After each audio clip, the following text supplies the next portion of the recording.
Hi friends, welcome to Harika cooking and baby vlog. సింపుల్గా టేస్టీగా అనపకాయ curry ఎలా తయారు చేయాలో తెలుసుకుందాం.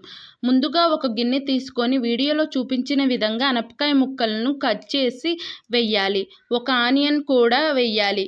సన్నగా తరిగి పెట్టుకున్న పచ్చిమిరపకాయలు, 2 రెబ్బల కరివేపాకు, ఒక అర స్పూన్ జీలకర్ర,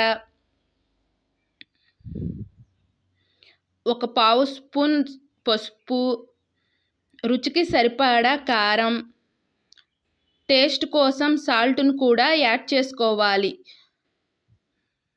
మనం ముందుగా మిక్సీ పట్టుకున్న అల్లం వెల్లుల్లి పేస్టును 1 స్పూన్ యాడ్ చేసుకోవాలి. ముక్క అనేది స్మూత్గా టేస్టీగా రావడానికి 1 స్పూన్ ఆయిల్ను వేసి ముందుగా తీసి పెట్టుకున్న నిమ్మకాయ సైజు అంతా చింతపండు రసాన్ని యాడ్ చేసుకోవాలి. ఒకసారి గెరిటితో మిక్స్ చేసుకోవాలి. ముక్కలకు కారం ఉప్పు బాగా పడుతుంది. ముక్క మునిగేటట్టు వాటర్ పోసి స్టవ్ వెలిగించి గిన్నెని పెట్టి అరగంట ఉడకనియాలి.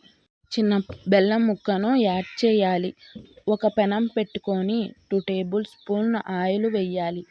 ఆయిల్ హీటెక్కిన తర్వాత తాలింపు గింజలు బాగా వేగిన తర్వాత 2 ఎండుమిరపకాయలను వేయాలి. ఎండుమిరపకాయలు వేగిన తర్వాత ముందుగా దంచి పెట్టుకున్న వెల్లుల్లిపాయలు, 2 రెబ్బల కరివేపాకును కూడా వేయాలి. అర స్పూన్ జీలకర్ర. ఇవన్నీ బాగా వేగిన తర్వాత మనం తయారు చేసుకున్న అనపకాయ పులుసులో వేసి ఒకసారి మిక్స్ చేసుకోవాలి. మన అనపకాయ పులుసు రెడీ అయినట్లే. ఈ వీడియో కనుక నచ్చినట్లయితే లైక్ చేసి, షేర్ చేసి, సబ్స్క్రైబ్ చేయండి. Thank you for watching.